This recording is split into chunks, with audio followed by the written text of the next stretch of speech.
जीती जागती खातून, हामिला खातून को महज इसलिए बेदर्दी से कत्ल कर दिया जाए कि उसके पेट में जो प्री मैच्योर बच्चा है उसे अंतड़ियों समेत खींच लिया जाए और उसको किसी ऐसी औरत को दे दिया जाए जो बेऔलाद है और उसके घर में औलाद नहीं हो रही है और वो मुर्दा या जिंदा बच्चा, प्री मैच्योर बच्चा अपने घर वालों को दिखा के कह सके जी मेरा बच्चा होके मर गया है। क्या देखा आपने? वो उसकी गर्दन इस तरह से कटी हुई थी कि यकीन करें कि ऐसे फोल्ड भी की हुई और खींची भी हुई। ये जो पसलियाँ थी उसकी ऐसे बाहर निकली हुई थी, इधर से बाहर निकली हुई थी, पेट को कट लगा हुआ था। ये जो जॉइंट्स थे पीछे पता नहीं किस तरह करके उन्होंने ऐसे एडजस्ट किया हुआ था कि तौबा नौज़ुबिल्लाह, मैं कुछ बताना भी मुश्किल है, यकीन करें ऐसा मंजर था वहाँ पर। मेरी बेटी ने बच्चा चाहिए सी, जिंदा या मुर्दा। मुर्दा क्यों? हाँ, ये मैं सौरिया दिखाना। हाँ, तुम्हारी बेटी को बच्चा चाहिए था जिंदा या मुर्दा? हाँ जी। ससुराल को दिखाने के लिए? हाँ, तड़फ दी सी, ओदे बच्चा निकालिया पेट चो, फिर मैं छापर में डाल के पाल लिया। शॉपर में डाल के? हाँ जी। जिंदा बच्चा? हाँ जी। वो बेबी बॉय था, लड़का था? हाँ जी, बेबी। सियालकोट में वाक़या पेश आया है। ये इंतहाई ज़ालिमाना और सफाक किस्म का वाक़या है। इस तरह किसी का बच्चा चुरा लेना ये उसकी सफाकियत और जुल्म की दलील है और जुल्म किसी सूरत में इस्लाम में बर्दाश्त नहीं है। यहाँ तक कि अब साफ ज़ाहिर बात है जब वो बच्चा चुराएंगे और वो बच्चा लेकर आएगी तो फिर क्या होगा कि उस बच्चे का नाम उसके बाप के अलावा कोई दूसरा नाम दिया जाएगा। तो हमारे मज़हब ने इससे भी मना किया है कि अगर कोई बच्चा अडॉप्टेड भी है तो उसके असल बाप के नाम से पुकारा जाए। हजूर नबी करीम सल्लल्लाहु अलैहि वसल्लम ने हदीस पाक में इरशाद फरमाया कि जिसने अपने आप को अपने बाप के अलावा किसी दूसरे की तरफ मंसूब किया तो उसके ऊपर जन्नत हराम हो जाएगी। और अल्लाह ताला ने भी कुरान करीम में हमें फरमाया है उदऊहुम लिआबाइहिम, लोगों को उनके बाप के नामों से पुकारो। तो ये खातून किसी भी रहम की काबिल नहीं है, इसको करार वाकई इसे सज़ा देने की ज़रूरत है ताकि मुआशरे को ऐसे नासूरों के जुल्म से और इनके हथकंडों से पाक किया जा सके। कुरान करीम की ये नसूस कतिया ये बताती हैं कि औलाद अता करना ये खालिसतन एक ऐसा फ़ेल है जो अल्लाह ताला के ख़ास ज़िम्मा करम पर है। वो जिसको चाहे उसको औलाद अता फ़रमाए और फिर जिसको चाहे उसको बेटा अता फ़रमाए, जिसको चाहे उसको बेटी अता फ़रमाए। और अगर वो अता ना फ़रमाए तो कोई उसका कुछ बिगाड़ नहीं सकता, कोई उससे किसी किस्म का दावा नहीं कर सकता कि मेरी औलाद क्यों नहीं हुई। अब अल्लाह ताला की हिकमत है कि जिसको औलाद अता फ़रमाता है उसमें भी हिकमत है, जिसको नहीं अता फ़रमाता उसमें भी हिकमत है। फिर बेटा अता करता है उसके अता करने में भी हिकमत है, बेटी के अता करने में भी हिकमत है। तो इस पर औरत को ताने देना, तलाक का उसको खौफ दिलाना या दूसरी शादी इस वजह से करना कि या औरत का इस पर डर जाना, इस्लाम में ऐसी चीज़ों की ममानत है। क्या जो ये पेश आया है इसमें भी सरासर ये दीन से दूरी और जहालत की वजह से ऐसा हुआ है। और इसमें वो लोग बराबर के मुजरिम हैं कि जो अपनी बीवी को इस कदर जिन्होंने मजबूर किया कि वो बच्चा हासिल करने के लिए एक दूसरी औरत के पास गई और उसने पहले उसको किसी भी तरह से नशावर दवाई खिलाई और फिर उसके बाद उसको कत्ल किया, उसका गला काट दिया और फिर अभी वो औरत मुकम्मल तौर पर मरी भी नहीं है और उसकी जान भी नहीं निकली और उसके पेट से बच्चा चाक कर लिया, बच्चा निकाल लिया पेट चाक करके। अब इसमें उसने कई तरह के गुनाह किए हैं और जुल्म किए हैं। एक तो उस औरत का कत्ल किया है, दूसरा उस बच्चे का फिर कत्ल किया है, तीसरा ये कि उस औरत के ऊपर ज़्यादती की है और उसका पेट चाक किया है, और फिर ये कि इसमें फ़राड और धोखा है अपने घर वालों के साथ भी। तो इस तरह के कई गुनाह और जुल्म हैं जो उसने किए हैं और इसकी सज़ा उसे लाजमी तौर पर मिलनी चाहिए। और जिन लोगों ने इस वाक़या करने पर इसको मजबूर किया तो उन सब को भी कटहरे में लाने की ज़रूरत है ताकि हमारे मुआशरे में इस तरह के जो सफाकियत और जुल्म हैं और इस तरह के वाक़यात आए दिन मुख्तलिफ़ शक्लों में रूनुमा होते रहते हैं उससे पाक किया जा सके और मुआशरे का अमन व सुकून हर हाल में बरकरार रहे।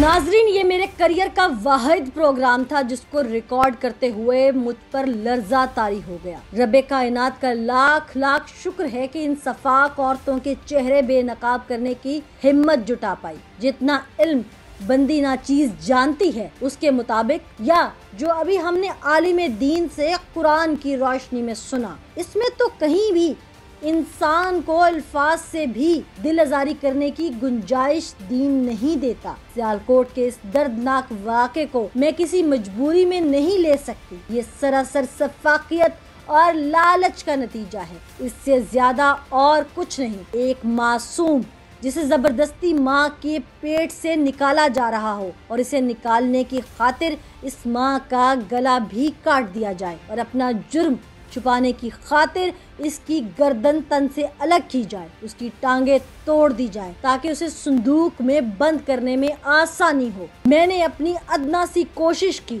जिसमें मैंने इनकी सफाकियत पर पर्दा उठाने के लिए प्रोग्राम्स किए ताकि इनके काले करतूत दुनिया के सामने लाने में कोई कसर बाकी न रह जाए। बाकी का काम कानून नाफिज करने वाले इदारे और हमारी मुअज़्ज़िज़ अदलिया का है, जिसने इन्हें मंतकी अंजाम तक पहुंचाना है, क्योंकि ये किसी तरह भी रियायत की मुस्तहिक नहीं। आगे बढ़ते हैं और दोनों सफाक औरतों के जो काले करतूत हम कम वक्त होने की वजह से कल आपके सामने पेश नहीं कर सके, वो आपकी नज़र करते हैं। मेरे साथ इस वक्त एसएचओ साहब मौजूद हैं, शबीर साहब, जिन्होंने इन्वेस्टिगेट किया सारे मामले को। शबीर साहब, क्या फाइंडिंग है पुलिस वर्जन में आपकी? जी 26/8/2023 को रात 1 बजे मेरे पास ज़ाहिर नामी शख्स आता है। वो आके बताता है कि मेरी बीवी सुबह से घर से लापता है।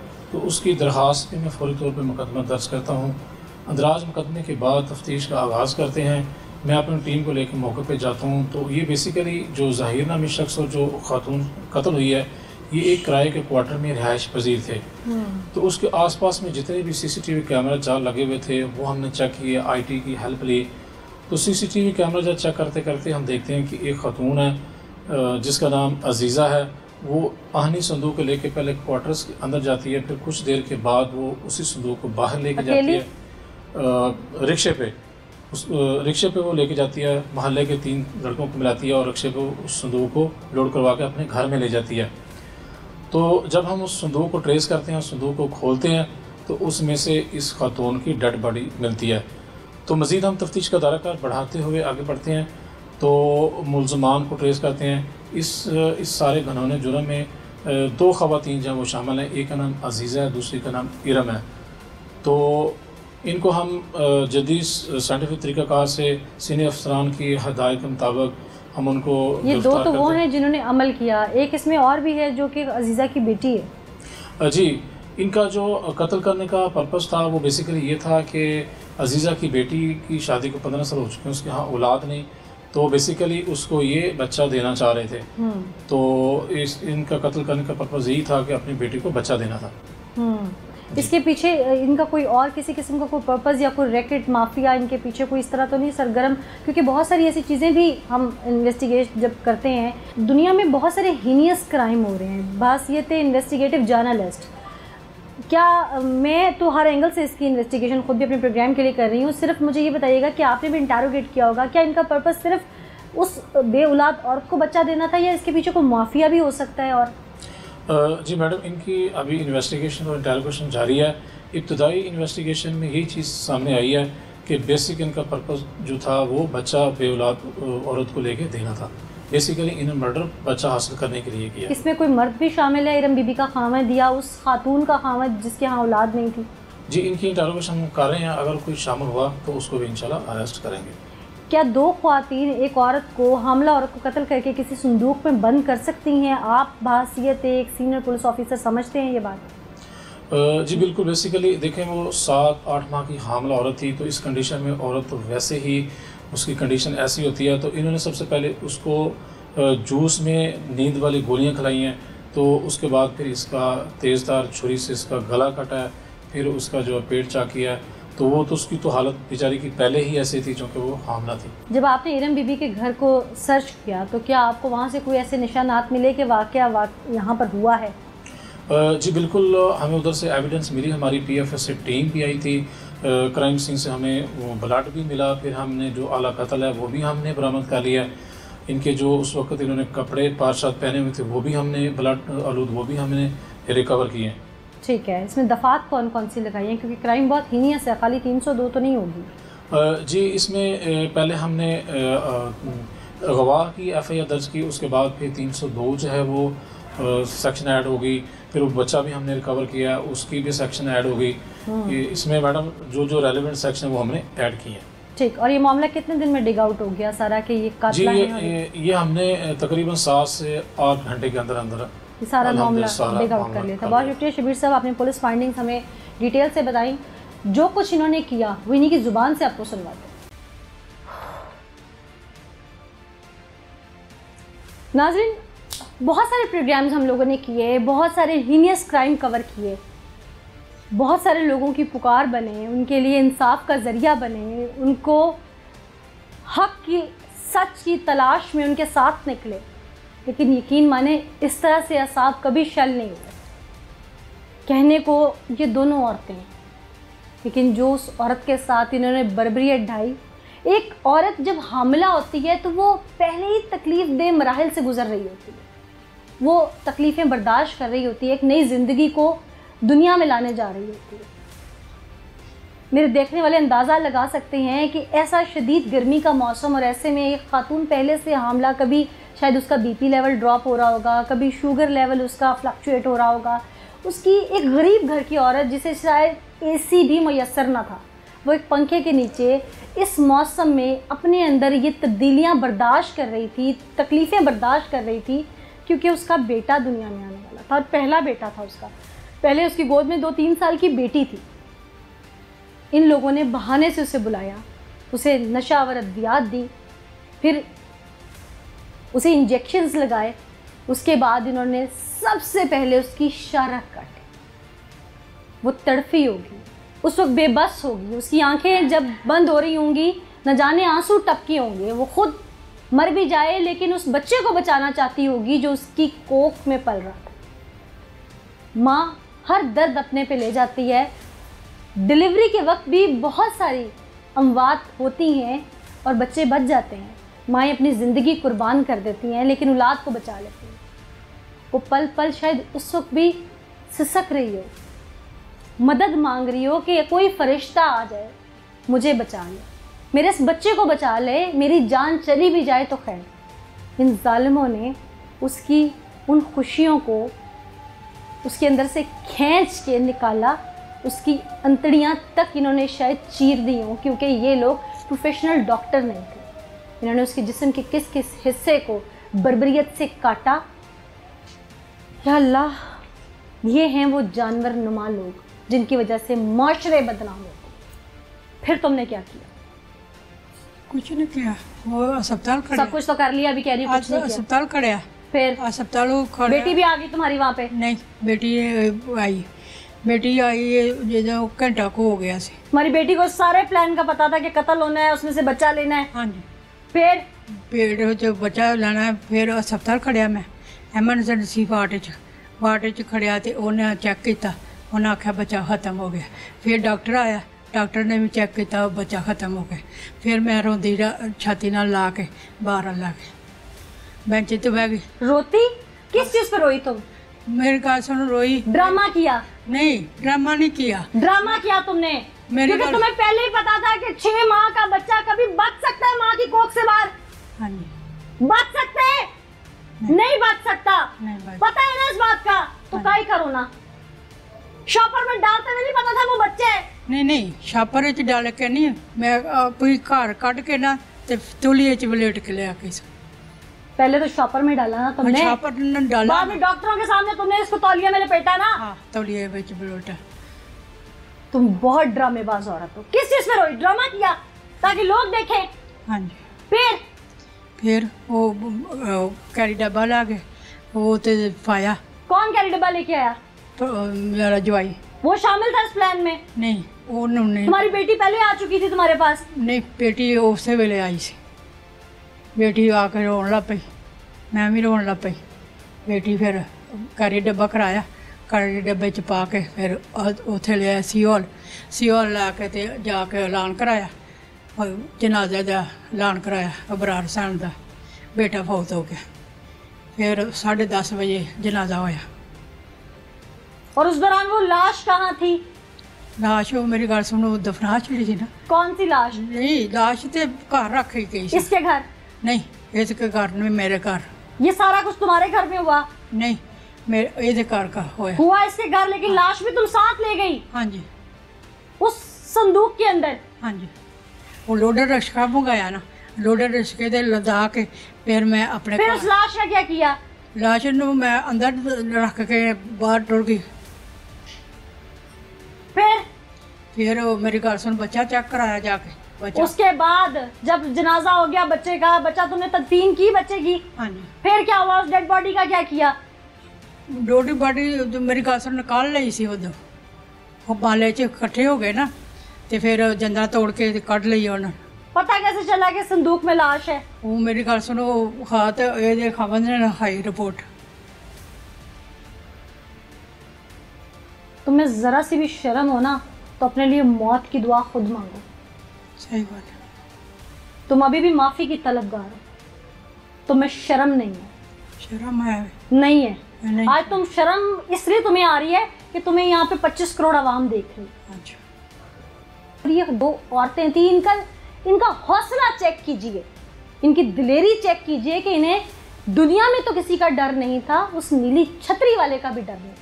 कसाब भी शायद जानवर इस तरह से ज़िबाह नहीं करता जिस तरह इन्होंने एक जीती जागती नौजवान औरत के साथ बर्बरियत ढाई। इन्होंने उस बच्चे को अंदर से निकाला जो भी चंद माँ के पेट में था, 6 या 6.5 7 माह, 7वां महीना था उस औरत को। उस बच्चे की कुछ सांसें चली, इन्होंने चलती सांसों में उस, कोई बच्चे का बाजू शायद था नहीं था, इन्हें कोई फ़र्क नहीं पड़ा, इन्होंने उसे शॉपर में डाला जैसे गोश्त को इकट्ठा करके डालते, और ये लेकर चल पड़ी सिर्फ अपनी बेटी के ससुराल को ये बताने के लिए कि मेरी बच्ची हामला हुई थी, उसमें से ये बच्चा पैदा हुआ था और उसकी डेथ हो गई। ऐसे में इन्होंने 2 जिंदगियां तो बर्बाद की, ख़ानदान भी उजाड़ा। मैं बार बार चीफ जस्टिस ऑफ पाकिस्तान से अपील करूंगी कि इन्हें ऐसी इबरतनाक मौत दी जाए कि कोई भी ऐसे सोचते हुए डरे। किसी की जानी दुश्मनी भी हो ना किसी के साथ, तो लोग ऐसी बर्बरियत ढाते हुए सोचते हैं, और औरत का इतना हौसला नहीं होता कि जिससे कोई दुश्मनी ना हो, जिससे कोई दुख ना हो, रंज ना हो, तकलीफ़ ना हो। और एक ऐसी औरत जो खुद माँ हो, जिसने ये वक्त गुजारा हो।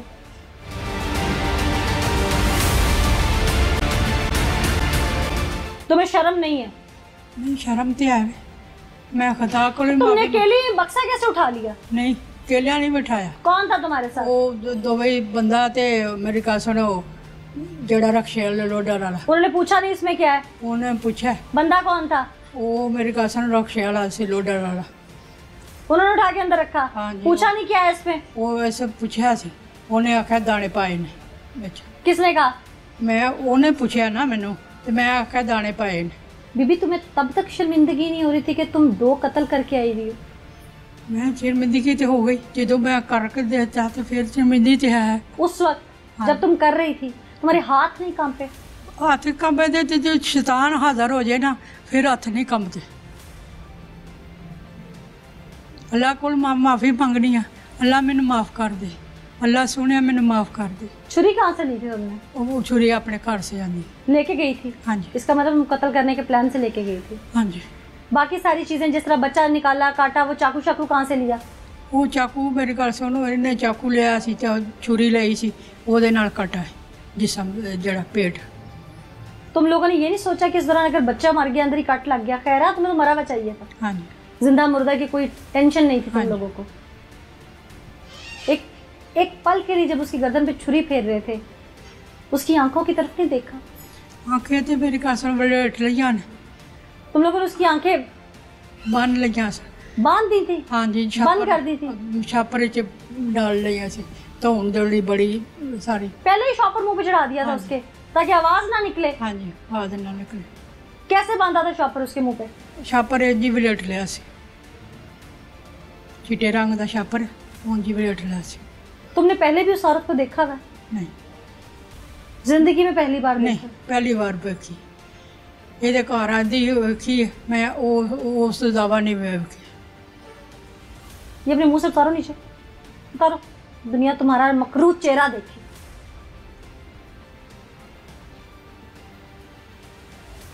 नाज़रीन, ये है वो औरत जो मुझे अपने सारे कारनामे ऐसे सुना रही है जैसे पता नहीं इसने कोई छोटी मोटी गलती की है, किसी को हल्का सा स्क्रैच आ गया है। माफ कर दिया मैनू। तुम्हारे कितने बच्चे हैं खुद के? वो 2 बच्चियां ने, 1 बच्चा है। तुम्हारी औलाद आज तुम्हें देखना चाहती है? हैं? किस मुंह से जाओगी उनके सामने? मैं किसी मुंह से नहीं। आज मुझे रो के मत दिखाओ, तुम्हें उस गरीब के ऊपर तरस नहीं आया, मत रो के दिखाओ मुझे आज। ये है वो चेहरा, सामने खड़ी हो, ऊपर मुंह करो बीबी, हाज नहीं करके आई। किसी का बच्चा मारते में नहीं पता था? मैंने नहीं मारा है, तुम साथ थी ना? इसकी वजह से मेरे घर में सारा कुछ करने आई हुई थी। क्या तुमने लगाया था? नहीं लगाया इंजेक्शन उसको, कोई भी झूठ बोल रही। तुम्हारे घर में कोई किसी को बुला के कत्ल कर दे, दोस्त भी तुम्हारी हो, वो बकरी ज़िबा हुई थी जिसका खून धो रही थी वहां पे। आज दोनों को अपनी अपनी शनाख्त छुपाने की पड़ी है, ताकि आज यहाँ से निकलेंगे तो शायद कोई और बच्चा मार डालेंगे। पहले भी किसी का बच्चा ऐसे लिया, फिर अब ये सब कुछ किया। इनके लिए अब क्योंकि कहते हैं ना अल्लाह की लाठी बड़ी बेआवाज़ है, जब पड़ती है ना तो बड़े बड़े लोगों को समझ आ जाती है कि उन्होंने क्या बर्बरियत ढाई है, और ये वो खुदा की लाठी है जिन पर पड़ चुकी है। कितने ऐसे से जानती थी रफिया बीबी को? 7 साल, रफिया को साल से। 1 साल से जानती थी जी। ये जानती थी वो हमला हुई है? इसकी बेटी भी जानती थी कि वो हमला है। मैं तुम्हारी बात पूछ रही हूँ, उसकी जी। बेटी की तरफ से मैं बाद में आऊंगी। जी। दोस्त तुम्हारी थी रफिया बीबी? जी। तुमने इसकी बेटी को बताया कि मेरे जो नेबर है या मेरी दोस्त है वो हमला है? नहीं, वो उसको पता था, वो यहीं रहती थी हमारे साथ। कहाँ रहती थी? हमारे घर में ही आती जाती थी, और उसकी भी उसके साथ दुआ सलाम दोस्ती थी। फिर उसने मुझे कहा कि आप एंड टाइम पे कहा था। पहले उसने बड़ी जगहों पे बच्चे के लिए कभी किसी के साथ जा रही हैं। तुम्हारी वालदा साथ गई एक दिन हॉस्पिटल? मेरी वालदा का उनके साथ कोई लेना देना नहीं, ना ही वो जानती हैं उसको। सिर्फ यही उनको पता है कि यहाँ की रिहायशी है। क्या रिहायशी? इनकी बेटी ने मुझे कॉल की थी कि आप ही उससे रफिया से पूछो कि मुझे बच्चा दे दे। मैंने कहा उसको 6ठा माह लगा हुआ है, 6ठे माह का बच्चे की तुम्हें ज़रूरत नहीं है, तुम्हें 9वें माह के बच्चे की ज़रूरत है। तुमने अपने शोर से बोला हुआ है कि बच्चा हो गया हुआ है, और वो रफिया वैसे भी बच्चा नहीं देगी, 6वें महीने का बच्चा। बोला था इसकी बेटी ने अपने शोहर से? मुझे कहा था कि आप ही उससे बात करो कि वो पैसे ले ले, बच्चा दे दे। मैंने उसे कहा, मैंने कहा वो नहीं देगी, उसको 6 साल बाद अल्लाह ने औलाद दी है, पहले उसकी बेटी 6 साल की है। इसने कहा नहीं आप बात करो। मैंने कहा नहीं मानेगी, छोड़ दो। तो कहती है कि आप ना ऐसा करें, अम्मी सुबह आएगी, आप अम्मी को कहना उससे बात कर ले। तो ये आई थी मेरे पास सुबह सुबह सामान लेकर सारा, क्योंकि उससे पहले काफ़ी देर पहले हमारी इन सामान की खरीद फरोख्त की बात हुई थी। कौन सा सामान था? ये जो मट्टी वगैरह लेके आई थी ना 7,000 में देने के लिए। कौन सी मट्टी? जिसमें उसकी लाश लेके गई हैं वो 7,000 में देने की बात हुई थी। किस लिए? कि वो मुझे बेचना था 7,000 में। ये उस दिन सुबह वो लेकर आई हैं, बीच में छुरी इन्होंने रखी हुई थी, ताला लगाया हुआ था। मुझे ताला खोल के इन्होंने छुरी नहीं दिखाई है। मुझे बस इतना कहा है कि उससे बुलाओ, मैंने बात करनी। मुझे किरण ने भेजा है, मैंने उसे बुलवाया, इन्होंने ही मेरा नाम लेकर उसे बुलाया, और वो आई ऊपर मिलने। फिर आके कहती है कि आपने बुलाया? मैंने कहा हाँ जी। मैंने उसे कहा मुंह क्यों सूझा हुआ है? तो कहती है वैसे ब्लड प्रेशर का शायद मसला है, तो मैं जा रही हूँ, वैसे भी जा रही हूँ, बच्ची लेने जाऊँगी, साथ चेक भी करवाऊँगी। इतना कह के वो उठने लगी। इन्होंने जो शरबत लाई थी ना, वो इन्होंने कहा गिलास में डाल के, मुझे कहा आप भी पी लो, वो भी पी ले। मैं तो पीती नहीं हूँ। मैंने अलबत्ता उसी को दिया था, और वो आधा गिलास था, पूरा गिलास नहीं था। वो उसने शरबत ये खुद लेके आई थी? हाँ जी। क्यों भाई, शरबत तुम लेके आई थी? मैं नहीं लेके, शरबत मेरा ये देता है, ते गोलियां मैं। शरबत कौन सा था? शरबत मेरे कासों केला बनाया सी। इसने बनाया था? हाँ। Milk shake? हाँ जी। सीसीटीवी फुटेज में ये क्या क्या लाई है सब नजर आ जी रहा है। ये सब कुछ लेकर आई थी। ग्रीन कलर की छोटी बोतल में जूस आया था, उसी पेटी के बक्से के अंदर, वो मट्टी के अंदर, वो जिसमें उसकी डेड बॉडी थी उसमें नहीं, मट्टी के अंदर वो बोतल थी। वो मैंने ही अपने हाथों से बोतल निकाली थी, और मेरे ही उधर घर तुमने में पूछा नहीं कि जूस लेके क्यों आई हो? अक्सर लेके आती हैं चीज़ें, मैंने कभी नहीं कोई चीज़ का पूछा। कभी कोई चीज़ होती है हाथ में, तो कभी कोई चीज़ होती है। फिर इन्होंने कहा कि उनसे बुला के तो मैंने ही उसको डाल के दिया। मैं कि ये पी लो। वो कह रही थी नहीं मैंने नहीं पीना। तो ये उसे ज़बरदस्ती सीधे होकर खड़ी हो जरा। ज़बरदस्ती कही थी कि पियो पियो। वो नहीं थी पी रही, पर इन्होंने ज़बरदस्ती पिलाया। इन्होंने पिलाया, मैं गिलास उठाया है, मैंने उठा के मैं किचन में गई हूँ। वहाँ से वापस आ रही थी तो मेरे बाहर का दरवाज़ा जब ये दोनों आई थी तो इन्होंने कुंडी नहीं थी लगाई। मैं वो खोलने गई हूँ, खोल के अंदर आई हूँ तो इन्होंने उसको फर्श पे लेटाया हुआ था। वो होश में थी, उसे कोई बेहोशी नहीं थी हुई भी, कोई चक्कर नहीं उसको आए, क्योंकि 11:30 बजे वो आई है और तकरीबन 12 बजे का टाइम था जब वो नीचे लेटी हुई थी। आंटी उसके ऊपर बैठी, कमर पे बैठी हुई थी, और छुरी इन्होंने चला दी हुई थी। मैंने कहा आंटी छुरी। तुम्हें दरवाजा खोलने और बंद करने में आधा घंटा लग गया? 5-10 मिनट लगे थे। और 10 मिनट में तुम्हें किसी किस्म की आवाज नहीं आई है? खातून को धक्का देके गिराना, उस पे बैठना, धक्का देके नहीं था क्यों गिरा। आप समझते हैं ऐसा हो सकता है?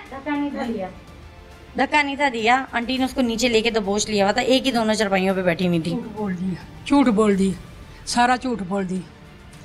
मैं हाथ पाँव बने, टीका लाया मैंने, ਉਹ ਬੇਹੋਸ਼ ਹੋ ਗਈ ਹੈ ਤੇ ਫਿਰ ਮੈਂ ਉਹਦੀ ਕਬਰ ਤੇ ਬਹਿ ਗਈ ਉਹਨੂੰ ਛੁਰੀ ਫੇਰ ਦਿੱਤੀ। मैं जब अंदर आई हूँ इन्होंने छुरी फेरी हुई थी, इन्हें मैंने 2 लफ्ज बोले थे आंटी इसको 6 तुमने तो फिर रसूली तौर पे 15 पे कॉल की होगी, मैंने किसी को कॉल नहीं की, अपने शौहर को की होगी। नहीं उसे भी मैंने इसका नहीं मतलब बताया। तुम प्लान में शामिल थी। मैं क्योंकि जब इंसान हवास बागता होता है तो सबसे पहले मोबाइल उठाता है, सबसे पहले अपने घर के किसी मर्द को फोन करता है या पुलिस को कॉल करता है या शोर डालता है। मैं किसी को नहीं था कहा, क्यों? क्योंकि इसकी क्योंकि बेटी तुम ने शामिल थी इस प्लान में। इसकी बेटी ने मुझे बताया ही नहीं था कि इतना बड़ा कारनामा करना है। तुम्हारे दरवाजे पे हो गया तो तुम रोला डालती ना बाहर निकल के, और तुम लोग तो शामिल रहे उसको ढूंढने में।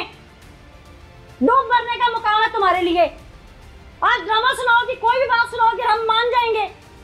तुम्हारे दरवाजे पे कोई बकरी ज़िबा नहीं हुई, औरत ज़िबा हो रही थी और वो तड़प रही थी, तुमने उसे फर्स्ट एड ना दी, तुमने कहीं कॉल ना की, खामद को कॉल ना की। तुम कैसे साबित करती हो तुम सच्ची हो? मैं सच कह रही हूँ, इसकी बेटी ने मुझे नहीं था बताया। तुम्हारा सारा सच सामने निकल आएगा। तुम्हें बताया नहीं तुम्हारे दरवाजे पे कत्ल हो गया है। मैं सच कह रही हूँ। तुम्हारी एक्सपर्टीज नहीं थी तो तुमने इंजेक्शन कैसे लगाया? इसने पहले कहा है कि मैंने उसका ब्लड निकाला है, फिर ये कहती है कि मैंने उसको इंजेक्शन लगाया है, हालांकि मैंने ये दोनों काम नहीं किए हुए। अच्छा, तुमने डायरेक्ट कत्ल किया? इन्होंने ही किया था, गले में सब छुरी इसने किया, सब इसने किया।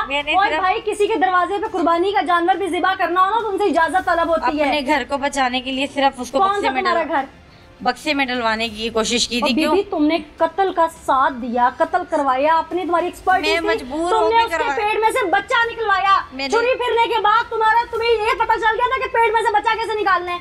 बच्चा इनके बैठने से निकला था। ये जब बैठी है तो बच्चे के साथ बहुत कुछ बाहर आया था। जब ये बैठी है तो क्या पेट पे कट लगा हुआ था? इन्होंने लगाया था उसी छुरी के साथ। सब इसी ने किया। हाँ, मैं अपना जुर्म कबूल कर रही हूँ कि मैंने उसको डलवाने में, उसको घर से निकालने में मदद की है। मैं अपनी हर बात मान रही हूँ, मैं अपनी किसी बात से पीछे नहीं हट रही। लेकिन इनकी जो ये बात थी इसका मुझे सच में नहीं था पता। तुम्हारी ना सारी बकवास है ये। तुम जिस कदर शातिर हो ना तुम्हारे चेहरे से नजर आ रहा है। तुम्हारा भी अंदाज जिस तरह से था ना तुम शातिर हो। मैं सच कह रही हूँ, बार बार सच ही कह रही हूँ। तुम झूठ बोल रही हो। तुमने कत्ल किया, कत्ल का साथ दिया, तुमने लालच था तुम्हारे अंदर, तुमने पैसे लिए। कितने पैसे? मैंने कितने पैसे लिए थे?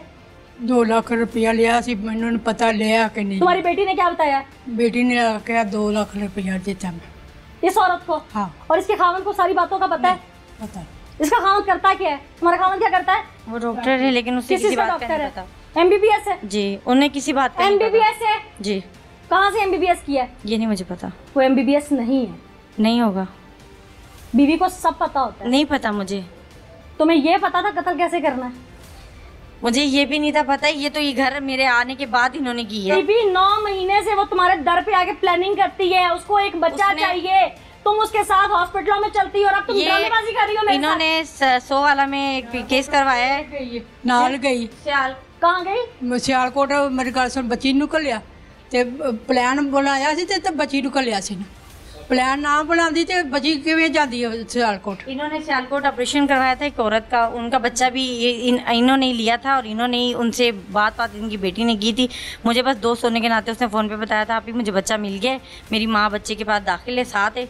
और थोड़े 2 दिन बाद फ़ोन करके कहती है कि आप ही वो बच्चे की ना डेथ हो गई है, उसका जो बच्चे का बाप है वो कह रहा है मैंने इसकी ना डेड बॉडी के आपसे पैसे नहीं लिए, 60,000 जो है ना वो रकम भी नहीं दे रहा है और अब मेरा फ़ोन भी नहीं उठा रहा। और उन दिनों मैं कराची थी, मैं कराची से आए हुए मुझे सिर्फ 5 दिन हुए। इन्होंने, इसकी बेटी ने मुझे कॉल की कि मेरा एक कज़न है, रिश्तेदार है इनके नज़दीक का, उसने मुझसे 2 लाख रुपए ले लिए हैं और वो बच्चा लेके आ रहा है। उसने मुझे फ़ोन करके ये भी कहा था कि सोराब गोड में बच्चा मिल रहा है, आप जाओ। मैं नहीं थी गई क्योंकि मेरे अब्बू इस चीज़ में राज़ी नहीं थे। तुम जिस चीज़ में राज़ी हो ना वो सब नज़र आ गया है। नाज़रीन, ये तो वो ख्वातीन है, इनके मकरू चेहरे गौर से देखिए। कहते हैं कि इंसान की जो नीयत होती है ना उसका अमल उसके चेहरे पे आता है, और उनके चेहरे देखें, बेशुमार लानत है इनके चेहरों पे। ये मैं बार बार इसलिए कह रही हूँ कि इन्होंने जो कुछ किया है, बासियत इंसान, बासियत औरत, मैं लरज़ गई।